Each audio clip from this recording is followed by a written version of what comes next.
Olá, que bom estar aqui de volta e um agradecimento muito especial a quem acompanha o Juris 360 Lab. Hoje a gente começa uma análise bem focada e atualizada para ter aquela segurança máxima, né? E a pertinência do conteúdo. Nosso olhar vai ser para as súmulas do Supremo Tribunal Federal, o STF.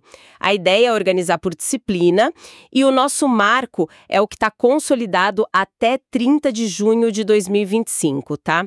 E neste nosso primeiro mergulho, o tema é direito administrativo, mais especificamente, servidores públicos e militares. Vamos juntos? Analisar as primeiras 11 súmulas dessa área tão importante. Prontos? Então vamos lá desvendar isso. Vamos começar com um grupo que sempre chama atenção, súmulas vinculantes. Elas têm aquela força normativa, né? E a súmula vinculante 6 já traz algo, assim, curioso. Ela diz que não viola a Constituição pagar menos que o salário mínimo para as praças no serviço militar inicial. Menos que o mínimo. Nossa, como assim? Isso soa um pouco estranho, né? É um ponto que causa um certo estranhamento inicial, sim. Mas a chave, sabe, tá na interpretação que o STF deu para a natureza jurídica do serviço militar inicial. O tribunal viu isso como um munus público, um dever cívico obrigatório temporário e fundamentalmente diferente de uma relação de trabalho comum. Ah, um dever cívico. Entendi. Exato. E nessa visão, a garantia do salário mínimo, que está lá no artigo 7º da Constituição para trabalhadores, ela não se aplicaria diretamente a essa situação específica das praças incorporadas. O STF basicamente criou uma exceção constitucional, mas justificada por essa natureza bem singular do vínculo com o Estado nesse caso. Entendi a lógica da excepcionalidade. Tipo, o serviço militar inicial é uma categoria à parte, quase. Faz sentido. Seguindo nessa linha de remuneração, mas agora olhando para os inativos.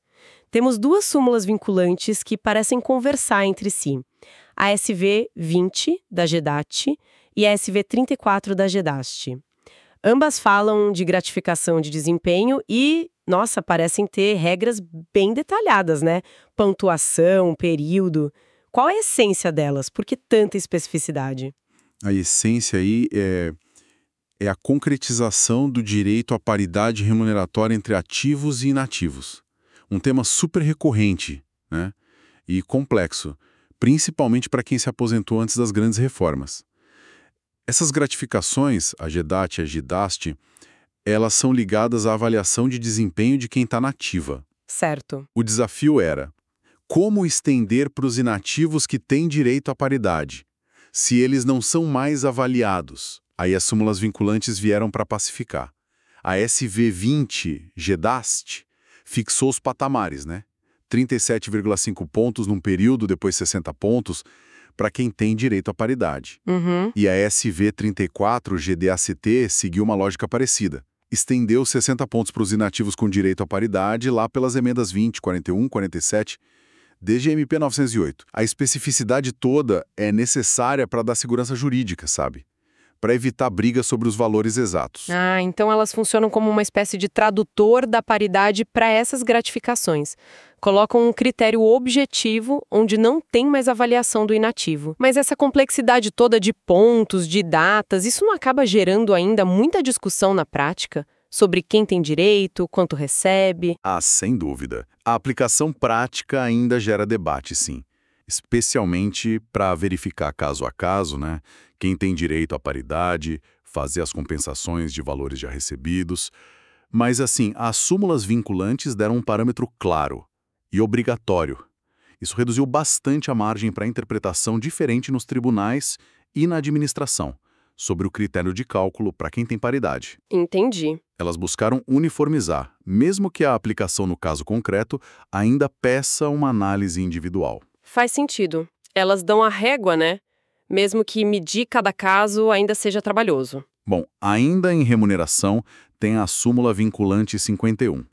Ela trata daquele famoso reajuste de 28,86%, que foi dado originalmente para militares, lá em 93. E a súmula estende para os servidores civis do Executivo. Essa extensão busca isonomia, certo? Mas como fica para não pagar em duplicidade?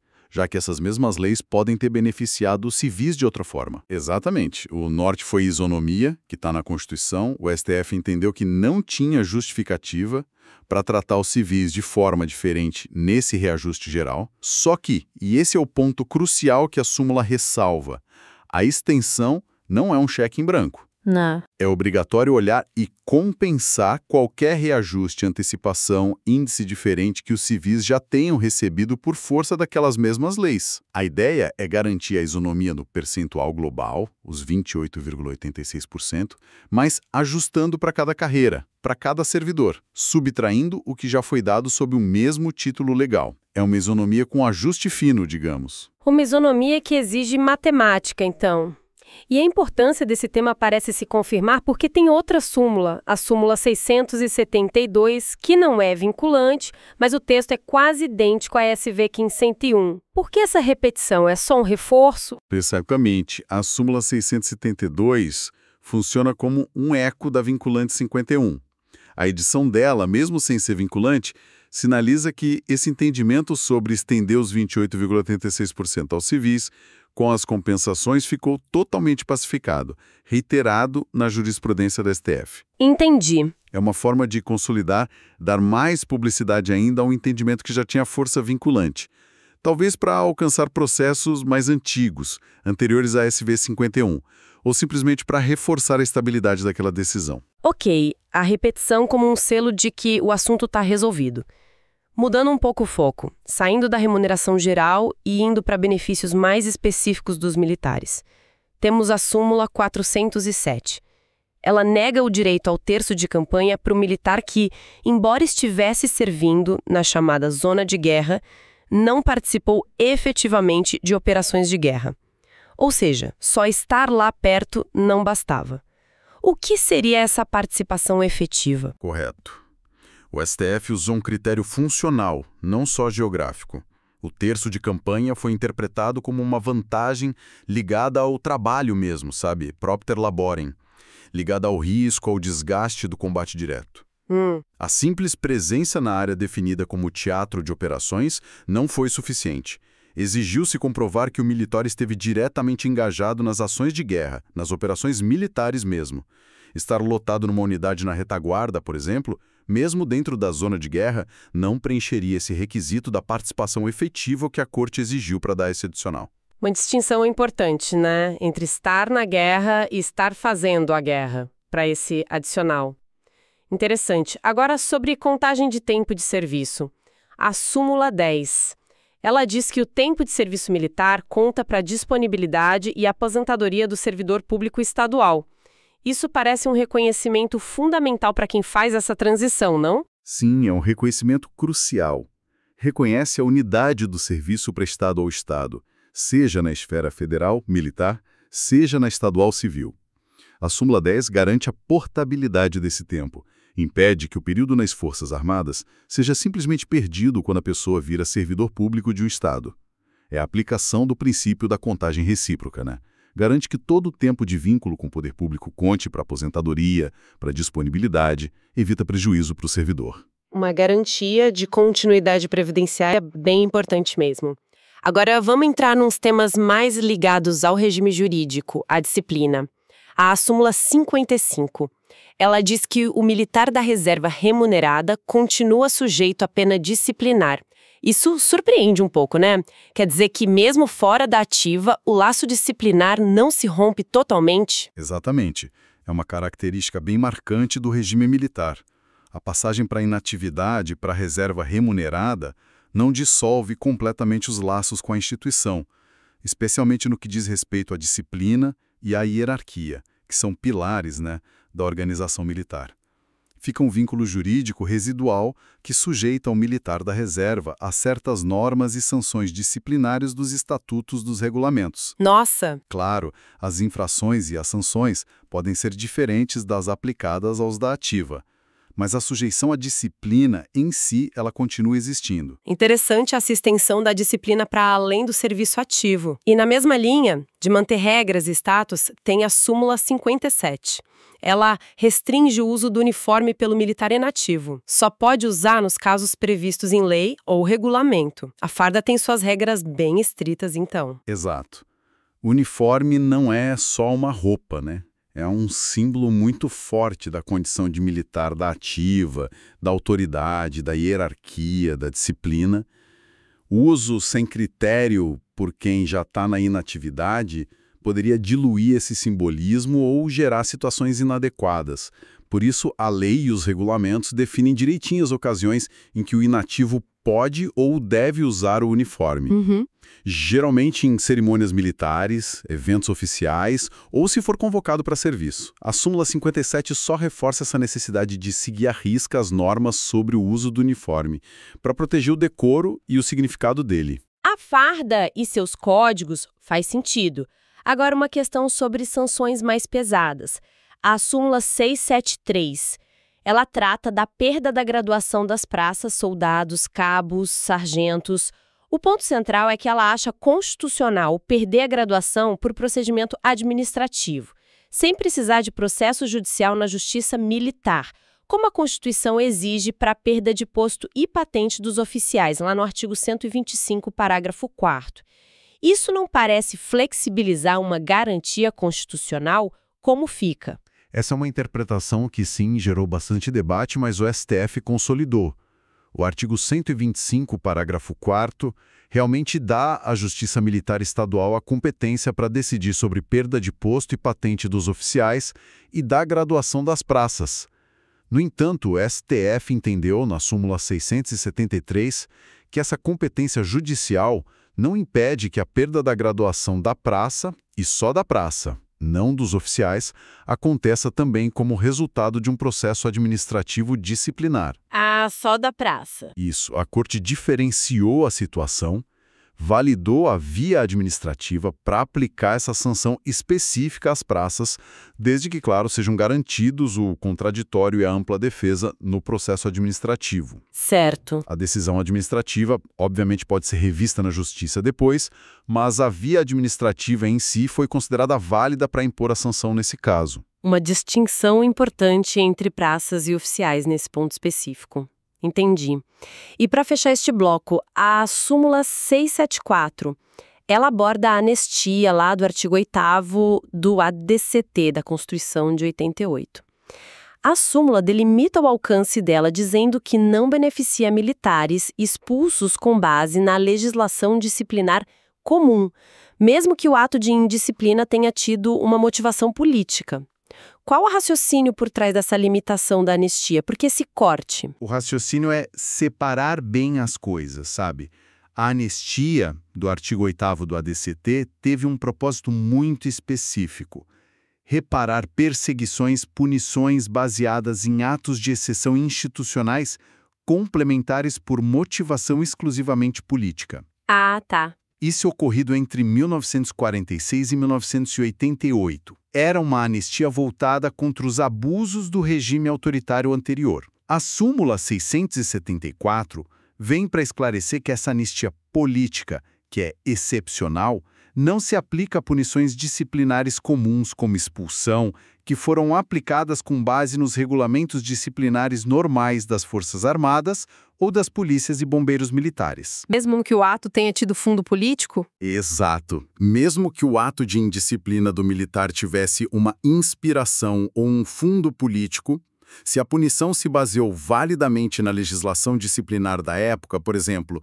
insubordinação, motim, ofensa superior, ela não está coberta pela anistia do ADCT. O STF distinguiu a punição por ato de exceção político da punição disciplinar comum, mesmo que o ato indisciplinar tivesse, digamos, uma coloração política. Recapitulando então, essas primeiras 11 súmulas deram um panorama bem interessante sobre servidores e militares no STF. A gente viu a peculiaridade da remuneração no serviço militar inicial, lá na SV6.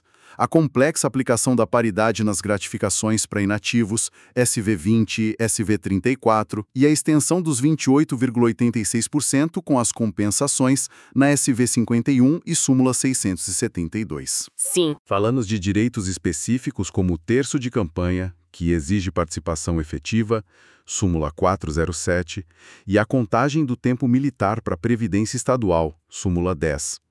E, por fim, mergulhamos no regime disciplinar, a sujeição do militar da reserva, na súmula 55, as regras para o uso do uniforme, súmula 57, a possibilidade de perda de graduação da praça via administrativa, súmula 673, e os limites da anistia política frente às punições disciplinares regulares, na súmula 764. Uma excelente síntese. Cobrimos bastante coisa, né? Das finanças à disciplina, mostrando como o STF foi moldando entendimentos cruciais para servidores e militares. Foi um ótimo começo. E fica a reflexão. Será que essa coleção toda de súmulas, ao mesmo tempo que busca clareza e isonomia, não acaba também criando um emaranhado de regras tão específicas que torna a gestão e a própria vida desses servidores e militares cada vez mais complexa? Fica aí para a gente pensar. Nos veremos no próximo bloco. Olá! Vamos começar mais um bloco, dando continuidade à nossa análise anterior sobre direito administrativo. Olá, isso aí, vamos lá!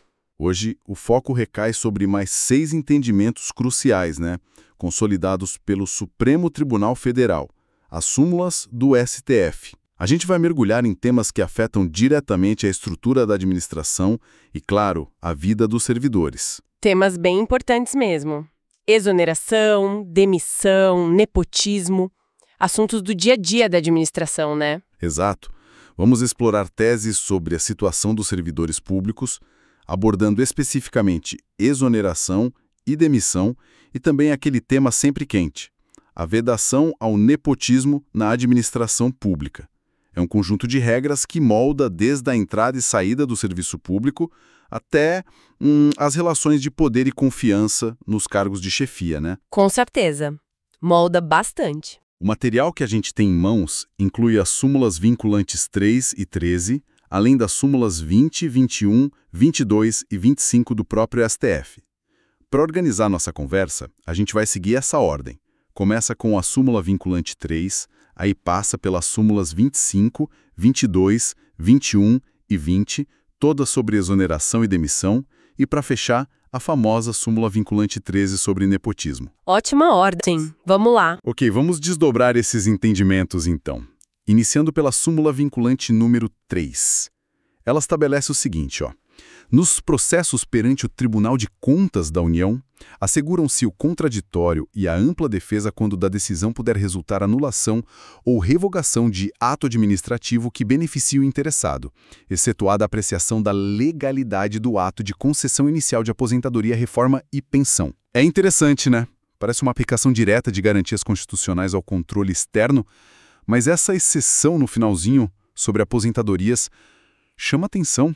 Qual que é a lógica disso, hein? Exatamente. O ponto central aqui é justamente estender aquelas garantias do devido processo legal, o contraditório, ampla defesa, que estão lá no artigo 5º da Constituição, para a esfera de atuação do Tribunal de Contas da União, o TCU. É um reconhecimento importante do impacto que as decisões do TCU podem ter nos direitos das pessoas, dos administrados. Sim, claro. Quando o TCU vai analisar um ato administrativo que já está, gerando um benefício para alguém, imagina, a anulação de um contrato que é bom para uma empresa, ou a revogação de uma permissão para usar um bem público, ou até mesmo decisões que mexem direto na grana ou na situação do servidor, e essa decisão do TCU pode tirar esse benefício. Aí complica para o interessado. Pois é. Aí a súmula vinculante 3 é bem clara. O interessado tem o direito fundamental de participar do processo. Ele precisa ser ouvido, sabe? Poder apresentar os argumentos dele, as provas, antes do TCU bater o martelo. Faz todo sentido. A decisão não pode vir do nada, de surpresa, quando tem direito em jogo. Mas e a exceção? Por que aposentadorias, reformas e pensões, na fase inicial, ficam de fora dessa regra geral de contraditório antes da decisão? Ah, aí entra a parte mais, digamos, técnica e que deu muita discussão, que é a teoria do ato complexo. O Supremo firmou esse entendimento de que a concessão inicial de aposentadoria, reforma ou pensão, feita pelo órgão de origem do servidor, é só o primeiro passo. Esse ato só fica completo mesmo, só se torna perfeito e acabado juridicamente depois que o Tribunal de Contas faz o registro. É vista como parte da própria formação do ato de aposentadoria. Antes do registro, não existiria ainda um direito adquirido, sabe? Plenamente formado, que precisasse desse contraditório formal. O TCU estaria só exercendo a competência dele de controlar a formação do ato. Ah, entendi a construção. O controle inicial do TCU nesse caso específico não é sobre um ato que já está pronto e valendo, mas é uma condição para ele ficar pronto. Então a garantia do contraditório só viria depois. Precisamente. Se depois que a aposentadoria ou pensão já foi registrada, o TCU decidir rever essa decisão, por exemplo, para cancelar o registro porque descobriu uma ilegalidade depois, aí sim a súmula vinculante 3 entra com tudo. Nesse controle posterior sobre um ato já aperfeiçoado, o contraditório e a ampla defesa para o beneficiário são indispensáveis. Essa diferença entre o controle prévio, que é parte da formação, e o controle posterior, que é a revisão de um ato pronto, é a chave para entender a exceção, sabe? É um equilíbrio delicado ali entre o poder de controle do Estado e os direitos individuais. Um equilíbrio crucial mesmo. Bom, seguindo adiante no nosso tema de servidores públicos, naquele subtópico de exoneração e demissão, a gente encontra a súmula número 25. Diz assim: a nomeação a termo não impede a livre demissão pelo presidente da República de ocupante de cargo dirigente de autarquia. Aqui parece ter uma tensão, né? Nomeação a termo, que me soa como um prazo definido, versus livre demissão. Como é que essas duas ideias convivem para quem dirige uma autarquia? Isso não enfraquece a ideia de ter um mandato fixo? É uma ótima pergunta, porque toca num ponto central da nossa organização administrativa.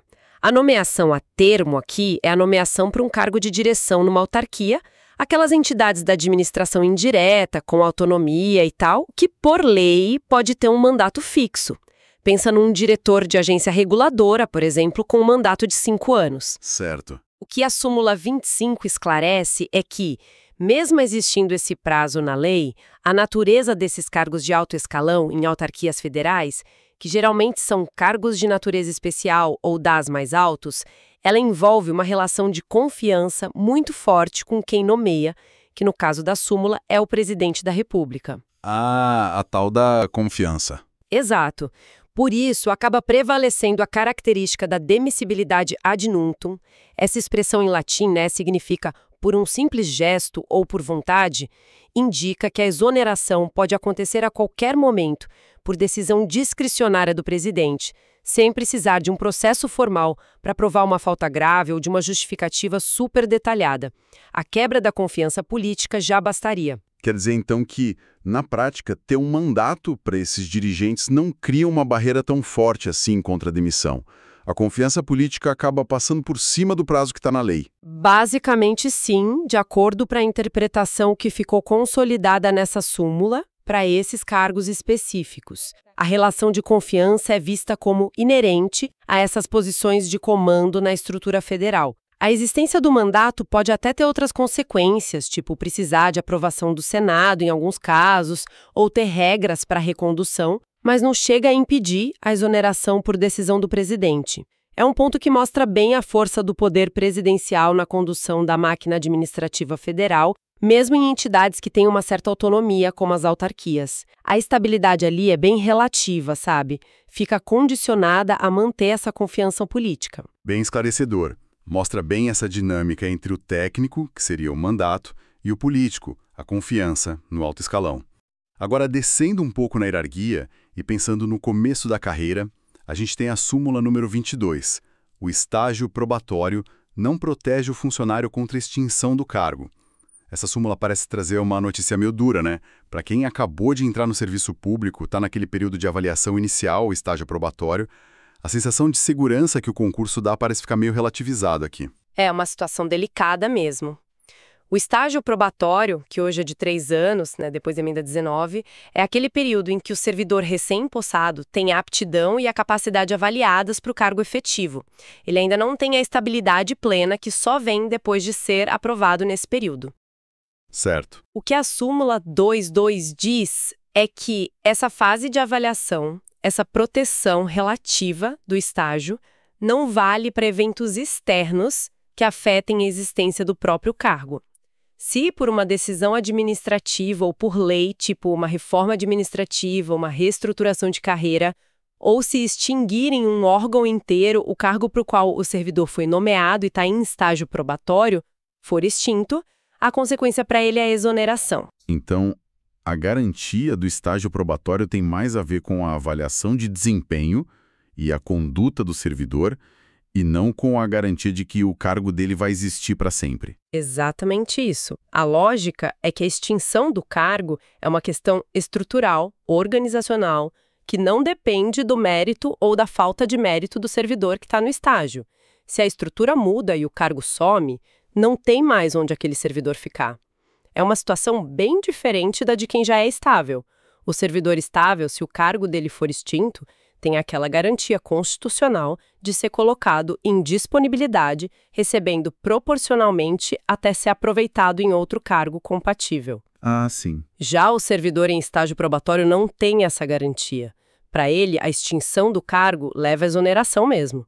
Isso mostra uma vulnerabilidade importante nesse começo de carreira pública, né? Uma vulnerabilidade bem relevante, sem dúvida. Mas, fazendo um contraponto a essa situação, vem a súmula número 21, que afirma o seguinte: funcionário em estágio probatório não pode ser exonerado nem demitido sem inquérito ou sem as formalidades legais de apuração de sua capacidade. Aqui já parece ter uma proteção, né? Se a súmula 22 diz que o estágio não protege contra a extinção do cargo, que é uma causa externa, a 21 parece dizer que ele protege contra uma dispensa arbitrária por motivos ligados ao próprio servidor. É isso? Precisamente. As súmulas 21 e 22 se complementam tratando de situações diferentes de desligamento durante o estágio. A 22 cuida da causa externa e impessoal, a extinção do cargo. Já a 21 foca nas causas internas, ligadas ao próprio servidor. A exoneração por inaptidão, ou seja, não ser aprovado na avaliação de desempenho do estágio, ou a demissão por cometer uma falta disciplinar. Certo. E nesses casos? Formalidades legais. O que isso significa na prática? Se for por inaptidão, tem que ter um processo de avaliação de desempenho regular, com critério objetivo, acompanhamento, feedback e, muito importante, chance para o servidor se defender, apresentar justificativa, contestar as avaliações negativas antes da decisão final pela exoneração. E se for por falta disciplinar? E se a causa for uma suposta falta disciplinar, um ato de improbidade, uma insubordinação grave, algo assim, aí é indispensável abrir um processo administrativo disciplinar, o famoso PAD. Mesmo que seja um PAD mais simplificado, tem que assegurar o contraditório e a ampla defesa para apurar os fatos direitinho e aplicar a eventual pena de demissão. Ou seja, mesmo sem ter a estabilidade completa, o servidor em estágio probatório não está totalmente à mercê de decisões subjetivas ou perseguições. Ele tem direito a um devido processo legal para apurar se ele é capaz ou se ele cometeu alguma irregularidade. A proteção aqui é no procedimento. Exato. É a garantia de que o desligamento por motivos pessoais, seja inaptidão ou indisciplina, vai ser baseado em fatos apurados de forma justa, transparente e com direito de defesa. A falta de estabilidade não significa falta de direitos processuais básicos. A súmula 211 garante essa proteção fundamental. Proteção fundamental, com certeza. E reforçando essa ideia de garantias processuais, a gente chega na súmula número 20. É necessário o processo administrativo com ampla defesa para demissão de funcionário admitido por concurso. Essa súmula parece repetir um pouco a 21, mas talvez com um alcance ainda maior, focando na demissão e se aplicando a qualquer funcionário concursado, esteja ele estável ou não. Sim, a súmula 20 é um dos pilares dessa garantia do devido processo legal na área disciplinar da administração pública. Ela é mais ampla que a 21, no sentido de que vale para todos os servidores admitidos por concurso, não importa se estão em estágio probatório ou se já são estáveis, e ela foca especificamente na penalidade de demissão, que é a sanção mais grave, né? A expulsão do serviço público por uma falta funcional grave. Entendi. O que ela estabelece de forma bem categórica é que o processo administrativo disciplinar, o PAD, é indispensável, é um pré-requisito para poder aplicar a pena de demissão. Não se pode demitir um servidor concursado sumariamente, de jeito nenhum. É obrigatório abrir o PAD. E o que esse PAD implica na prática, de acordo com a súmula? É só ter um processo formal qualquer? Não, é muito mais que isso. A súmula exige um PAD com ampla defesa. Isso quer dizer que o processo tem que seguir todas as etapas que a lei manda e garantir para o servidor acusado um conjunto forte de direitos. Ele tem que ser citado formalmente da acusação, saber todos os detalhes do que estão imputando a ele, poder apresentar defesa escrita, sozinho ou com advogado, poder produzir provas e pedir para produzirem provas, ouvir testemunhas, juntar documentos, pedir perícia, acompanhar todos os atos do processo e ter direito a recorrer da decisão. Nossa, é bem completo. Sim. Se faltar qualquer uma dessas garantias essenciais da ampla defesa e do contraditório, o processo fica viciado e a demissão se torna nula. Pode ser anulada pelo judiciário. A súmula 20 é, então, uma barreira super importante contra o arbítrio e a aplicação de penalidades expulsivas sem a devida apuração e sem respeitar os direitos fundamentais do servidor. Ela reafirma que o vínculo que o concurso público cria dá garantias importantes, mesmo quando tem acusação disciplinar na jogada. Uma garantia robusta mesmo, essencial para a segurança jurídica dos servidores.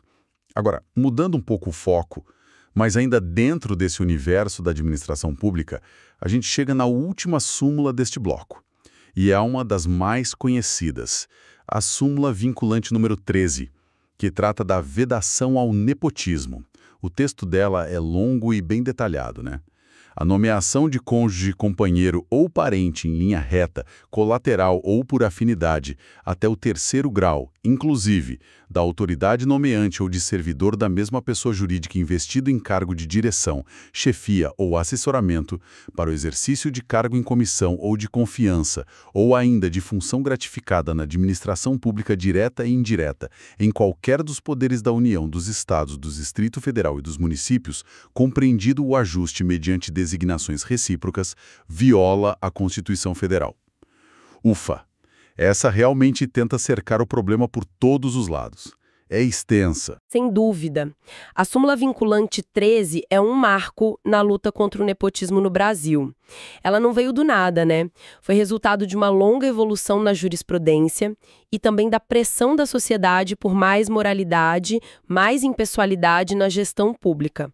O que o STF fez aqui foi basicamente extrair direto dos princípios constitucionais que regem a administração pública, impessoalidade, moralidade, igualdade, eficiência, lá do artigo 37 da Constituição, uma proibição concreta e com efeito vinculante, ou seja, obrigatória para todo mundo. Vamos tentar quebrar essa definição tão densa. Quem exatamente não pode ser nomeado e por quem? Certo, vamos lá. A súmula proíbe nomear parentes específicos. Quem são? Cônjuge, companheiro ou companheira e parentes até o 3º grau. Isso inclui, na linha reta, pais, filhos, avós, netos, na linha colateral, irmãos, tios, sobrinhos e também os parentes por afinidade, sogros, genros, noras, cunhados. É um círculo familiar bem amplo, né? Bem amplo mesmo. E parentes de quem? Parentes de quem? Da própria autoridade que tem o poder de nomear, pode ser o prefeito, o governador, o ministro, o presidente de um tribunal, enfim. Ou de outro servidor que já ocupe um cargo de chefia, direção ou assessoramento dentro da mesma pessoa jurídica, ou seja, no mesmo órgão ou entidade. Isso é importante para evitar que um chefe nomeie o parente de outro chefe ali dentro. Entendi. E para que tipo de cargos vale essa proibição? Só para os cargos mais altos? A súmula especifica bem. Vale para cargos em comissão, aqueles de livre nomeação e exoneração, que não precisam de concurso. Para cargos de confiança, que é uma categoria parecida, também de livre provimento, e também para as funções gratificadas. Sabe aquelas funções de chefia, direção ou assessoramento que são exercidas por servidores de carreira, mas que recebem uma grana a mais por isso? Essas também entram. Basicamente, abrange as posições onde existe maior margem de escolha pessoal pela autoridade. E a abrangência geográfica e institucional. Onde essa regra pega? A aplicação é vastíssima e isso é um dos pontos mais fortes da súmula vinculante. Vale para todos os poderes, executivo, legislativo e judiciário, em todos os níveis da federação, União, Estados, Distrito Federal e municípios, e tanto na administração pública direta, os órgãos centrais, tipo o Ministério, secretarias, quanto na indireta, autarquias como o INSS, fundações públicas, empresas públicas como a Caixa e sociedades de economia mista, tipo a Petrobras. Ninguém escapa, teoricamente. E aquela parte final sobre designações recíprocas. O que significa isso? Esse ponto é crucial e muito inteligente da súmula. É a proibição expressa do que a gente chama de nepotismo cruzado. Imagina assim, a autoridade A não pode nomear o próprio filho, certo? Mas aí ela nomeia o filho da autoridade B. E a autoridade B, em troca, nomeia o filho da autoridade A no gabinete dela. É uma tentativa clara de burlar a regra, né? Um toma lá da cá de favores familiares. A súmula proíbe explicitamente esses ajustes mediante designações recíprocas, fechando essa brecha. Espertos. O impacto dessa súmula é gigantesco. Ela busca tornar concretos os princípios da moralidade e da impessoalidade, tirando o critério do parentesco das nomeações para cargos públicos e privilegiando, pelo menos em tese, critérios técnicos de mérito, de capacidade. É uma ferramenta muito poderosa para tentar garantir que a máquina pública sirva ao interesse de todos e não a interesses privados ou familiares. Claro que fiscalizar e aplicar isso na prática continua sendo um desafio, né? Mas a existência da súmula vinculante 13 mudou o cenário das regras de forma decisiva. Uma análise realmente muito completa dessa súmula que é tão fundamental. Olha, conseguimos cobrir hoje um espectro bem importante de entendimentos do STF, né? Começamos com as garantias processuais lá no controle externo do TCU com a súmula vinculante 3. Isso, a questão do contraditório. Exato. Depois passamos pelas nuances da exoneração e demissão de servidores, falando da situação dos dirigentes de autarquias, com a súmula 25. A da nomeação a termo versus livre demissão. Isso. Abordamos os riscos e as proteções do estágio probatório, com as súmulas 22 e 21. Uma falando da extinção do cargo, a outra da necessidade de processo para demitir ou exonerar por inaptidão. Perfeito. E também a necessidade universal do PAD para demissão, com a súmula 20. E fechamos com chave de ouro, detalhando a súmula vinculante 13, que estabelece os contornos da proibição ao nepotismo em toda a administração pública. Um panorama bem completo mesmo. São muitos detalhes relevantes que ajudam a gente a compreender não só os direitos e deveres dos servidores, mas também os mecanismos de controle e os princípios que devem guiar a gestão pública no Brasil. Informações valiosas para quem atua ou simplesmente se interessa pela área, né? Com certeza. Fundamental conhecer essas súmulas. Bom, por hoje é isso. Nos veremos no próximo bloco. Até lá. Curtiu? Deixe like e inscreva-se. Olá. Olha, o universo das súmulas do STF é realmente gigantesco. Um verdadeiro labirinto, né? E a gente está aqui de volta para desbravar mais um pedacinho dele. Isso aí, dando sequência ao que a gente já começou, hoje o mergulho é no direito administrativo. Exato. E um tema assim que mexe com o dia a dia, com o bolso, vencimentos e salário mínimo. Pois é, uma área super sensível, né? Onde cada decisão do STF tem um impacto direto tanto para a gestão pública quanto para o servidor. Com certeza. Então hoje temos pela frente 12 enunciados-chave sobre isso. Vamos seguir aquele nosso esquema, primeiro as vinculantes, em ordem decrescente, depois as súmulas normais que a gente selecionou para esse tema. A ideia é essa, não só ler o texto, mas tentar entender o que está por trás, né? As implicações, as tensões envolvidas, tentar conectar os pontos. Perfeito. Ver como essas regras conversam e o que revelam sobre aquele equilíbrio delicado que o STF busca entre direitos, federação, orçamento. Exatamente. Ótimo. Então vamos lá. Começando pela súmula vinculante 55. O texto é curto. O direito ao auxílio alimentação não se estende aos servidores inativos. Parece simples, né? Mas qual é o raciocínio por trás disso? Parece direto, mas tem uma lógica jurídica bem específica aí. O ponto central é a natureza do auxílio alimentação. O STF entende que ele é uma verba propter laborem. Propter laborem. Por causa do trabalho, é isso? Isso mesmo, é pago em função do exercício ativo do trabalho, para compensar as despesas com a alimentação durante a jornada. Se a pessoa se aposenta, cessa essa condição, né? Atividade. Ah, entendi. Então a lógica é, sem trabalho ativo, sem motivo para o auxílio. Faz sentido juridicamente, mas não causa uma sensação de perda para quem se aposenta? Afinal, a pessoa continua precisando comer, né? Claro que causa. É uma discussão bem presente essa. Mas, para a corte estender esse tipo de verba indenizatória para a aposentadoria, seria descaracterizar a natureza dela e criar um custo previdenciário que não estava previsto. Reforça aquela ideia de que nem tudo que o ativo ganha vai automaticamente para a aposentadoria. Exatamente. E isso vai se conectar com outras súmulas que a gente vai ver sobre limites para estender benefícios. Interessante essa amarração. Bom, seguindo então, súmula vinculante 42. É inconstitucional a vinculação do reajuste de vencimentos de servidores estaduais ou municipais a índices federais de correção monetária. Essa aí para se defender com unhas e dentes a autonomia dos estados e municípios, né? Totalmente. É um pilar do Pacto Federativo na questão salarial.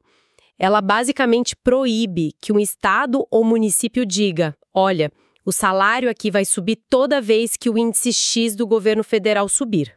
Por quê? Qual o problema disso? Porque cada lugar tem sua realidade, né? Seu orçamento, suas receitas, suas prioridades. Amarrar todo mundo a um índice federal único poderia engessar as finanças locais. A súmula garante que cada um tenha liberdade para definir sua política salarial. Tá, mas aí na prática, isso não acaba gerando uma disparidade salarial enorme pelo Brasil? Mesma função, mas reajustes totalmente diferentes dependendo do estado ou município? Gera. Com certeza gera. É uma consequência direta dessa autonomia que a Constituição garante e que a súmula reforça. O STF, nesse ponto, parece priorizar a capacidade de autogestão de cada ente, mesmo que isso signifique menos isonomia salarial nacional. Entendi. A autonomia tem seu preço, digamos. Falando em limites e quem pode o quê, chegamos na súmula vinculante 37. Não cabe ao Poder Judiciário, que não tem função legislativa, aumentar vencimentos de servidores públicos sob o fundamento de isonomia. Essa é clássica, né? Mas sempre dá o que falar. Sim, e é central. Ela define bem o papel de cada um. Judiciário, aplica a lei. Legislativo, cria a lei. Mesmo que pareça justo igualar salários de cargos parecidos, o STF diz, opa, essa decisão é do legislador. O juiz não pode agir como se chama, legislador positivo. Poderia explicar um pouquinho melhor isso de legislador positivo?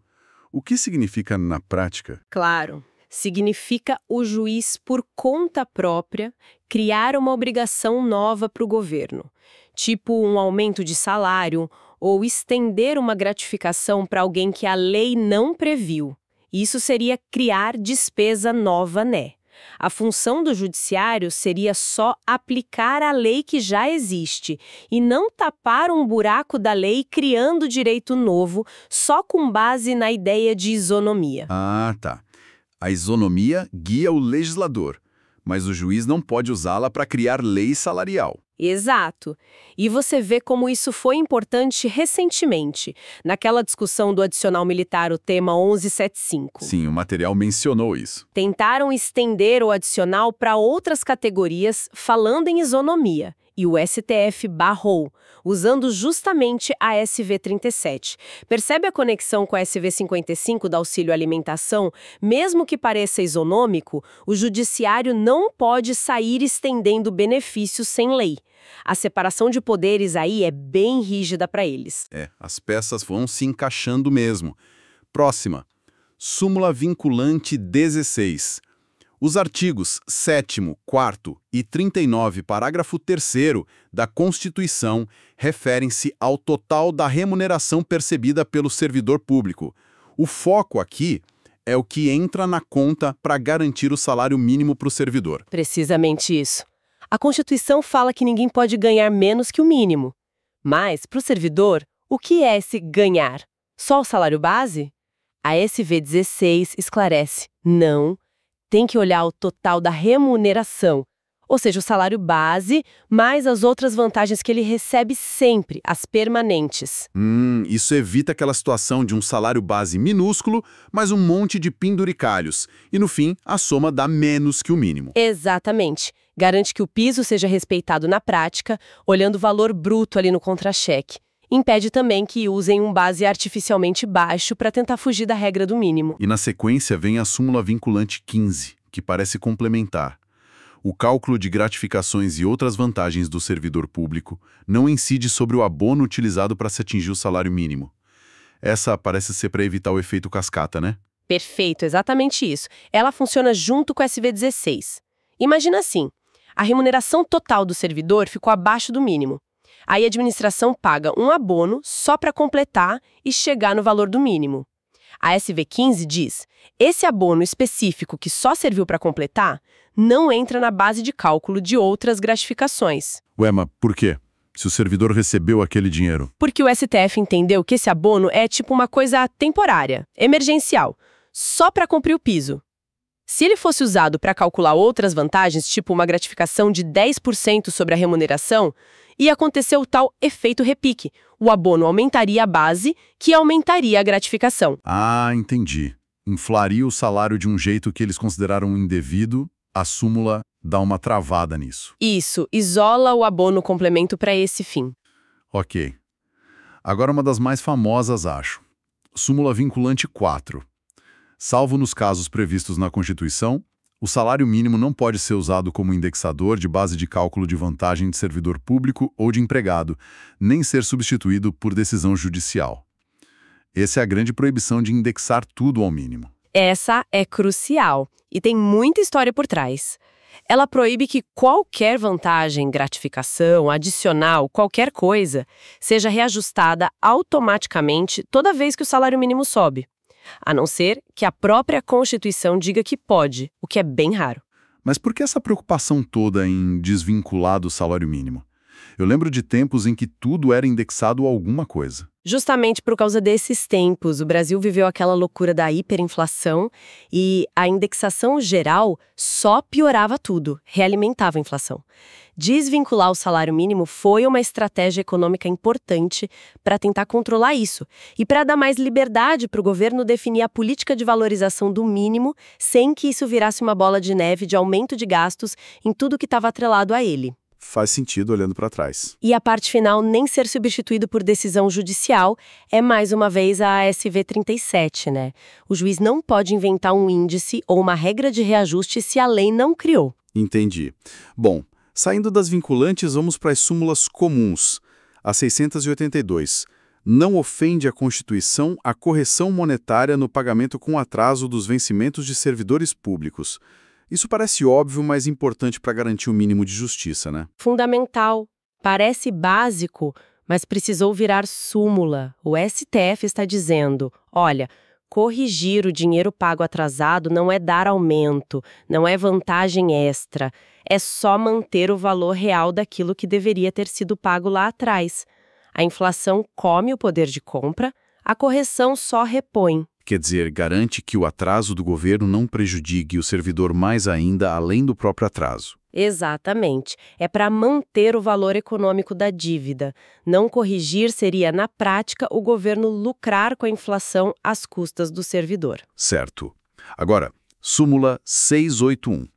É inconstitucional a vinculação do reajuste de vencimentos de servidores estaduais ou municipais a índices federais de correção monetária. Ué, peraí, isso é igualzinho à súmula vinculante 42 que a gente acabou de ver. E é mesmo. Essa súmula 681 é mais antiga que a vinculante 42, mas diz exatamente a mesma coisa. Ela já mostrava o entendimento que depois virou vinculante. É um bom exemplo de como a jurisprudência vai se consolidando, né? Até virar regra geral obrigatória. Mas a ideia é a mesma: autonomia dos estados e municípios na política salarial. Ah, tá. Uma prévia da vinculante, então. E a súmula 680? O direito ao auxílio alimentação não se estende aos servidores inativos. De novo, mesmo tema da vinculante 55. Para que repetir? A repetição mostra de novo que essa ideia já estava bem firme no STF antes mesmo de virar vinculante. E aqui entra aquela conexão que o material fez com o SV 87, da isonomia. Ah, Como assim? Mesmo que um aposentado dissesse, mas por isonomia eu deveria receber o auxílio já que quem está na ativa recebe, a súmula 680 e depois a CV 55 já barrava isso, porque a natureza propter laborem do benefício é mais forte que o argumento geral de isonomia e o juiz não pode estender o benefício se não tem lei. Entendi. Reforço o ponto da natureza do benefício e o limite do judiciário. Ok, agora uma bem específica. Súmula 671. Sobre a URP de 1988. Nossa, essa é antiga. Os servidores públicos e os trabalhadores em geral têm direito, no que concerne a URP de abril-maio de 1988, apenas ao valor correspondente a 736 de 16,19%. Isso é quase arqueologia jurídica. O que era essa URP? É quase isso mesmo, é um resquício lá do Plano Bresser, um daqueles planos econômicos complicados do fim dos anos 80. A URP era tipo um gatilho para repor a inflação mensalmente. Deu uma briga judicial enorme sobre perdas que teriam ocorrido em abril e maio de 88.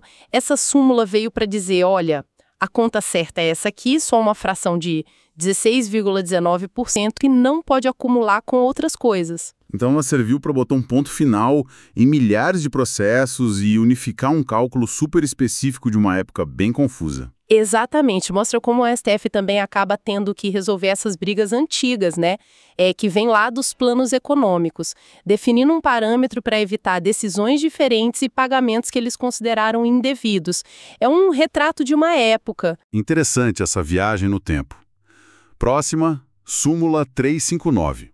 Ressalvada a revisão prevista em lei, os proventos da inatividade regulam-se pela lei vigente ao tempo em que o militar ou servidor civil reuniu os requisitos necessários. Essa é a do tempus regit actum para a aposentadoria, né? Isso, o famoso o tempo rege o ato. A lei que vale para sua aposentadoria, quanto tempo tem que trabalhar, a idade, como calcula o benefício, é a lei que estava valendo no dia em que você completou todos os requisitos para se aposentar. Mas com tanta reforma da Previdência que a gente vê, como fica a segurança? Essa parte ressalvada a revisão prevista em lei não abre a porta para mudar tudo a qualquer hora? Aí é que está a atenção. A súmula protege o direito adquirido, as regras da época. Mudança de lei depois, em princípio, não pode te prejudicar se você já tinha o direito. Só que a própria Constituição e as leis podem criar regras de transição ou até mesmo revisões que afetem os aposentados. Lembra da paridade e integralidade que mudaram tanto? Lembro. Então, a súmula protege o direito adquirido, mas não é um escudo absoluto contra qualquer mudança futura, desde que a mudança seja feita por lei e siga as regras da Constituição. É um ponto-chave para a segurança jurídica, mas sempre com essa sombra das reformas. É um equilíbrio bem delicado mesmo. E para fechar o bloco, a súmula 339. Não cabe ao Poder Judiciário, que não tem função legislativa, aumentar vencimentos de servidores públicos sobre fundamento de isonomia. De novo, pela terceira vez, o mesmo recado da SV 37. Exatamente, mesma mensagem, numa súmula ainda mais antiga. Isso só mostra como essa posição do STF, separação de poderes em salário, cuidado com a isonomia usada pelo juiz, é antiga e bem firme. Repete para não ter dúvida. Aumento ou vantagem nova precisa de lei. Decisão judicial só com base em isonomia não rola. Ter as duas, 339 e a vinculante 37, só reforça o peso disso. Ok, fechamos as 12. Olhando para tudo isso junto, o que fica mais forte? Para mim, salta aos olhos essa insistência do STF em alguns pontos. Autonomia dos estados e municípios para salário, Essa separação bem marcada entre o papel do legislativo, que cria a regra salarial, e o do judiciário, que só aplica a lei que existe, sem criar despesa nova por isonomia. A proibição de usar o salário mínimo como indexador geral, por causa da economia e para proteger a política do próprio mínimo. E as regrinhas específicas de como calcular a remuneração, para garantir o mínimo e o que não entra nessa conta, como o abono complemento. E, ao mesmo tempo, um esforço para proteger o valor do que é devido, tipo a correção no atraso e dar alguma segurança na aposentadoria com o tempus regit actum, mesmo que com as ressalvas das reformas. Exato. O que a gente vê é um quadro complexo, né? Onde o STF fica tentando equilibrar pratos diferentes. A autonomia de cada ente, SV 42, S681, a separação dos poderes, SV 37339, proteger o direito do servidor, SG 682, S359, manter um controle no orçamento, SV4, SV15, e até resolver briga antiga, SG 671. Essas súmulas são, tipo, o resultado dessa busca constante por equilíbrio? E pensando para frente, fica a pergunta, né? Como essa jurisprudência toda, tão focada em regras, limites, vai lidar com os desafios que vêm por aí? Gestão de pessoas, busca por eficiência, pressão econômica. Será que esses entendimentos vão continuar tão rígidos ou a gente vai ver novas interpretações buscando outros equilíbrios? É a reflexão que fica, né? Essa tensão entre a regra consolidada e a realidade que está sempre mudando, ela é permanente. Ver como o STF vai lidar com isso no futuro vai ser bem interessante de acompanhar. Com essa provocação, então, a gente encerra essa análise do bloco de súmulas sobre vencimentos e salário mínimo no direito administrativo. A gente se vê no próximo bloco. Curtiu? Deixe seu like e inscreva-se no canal.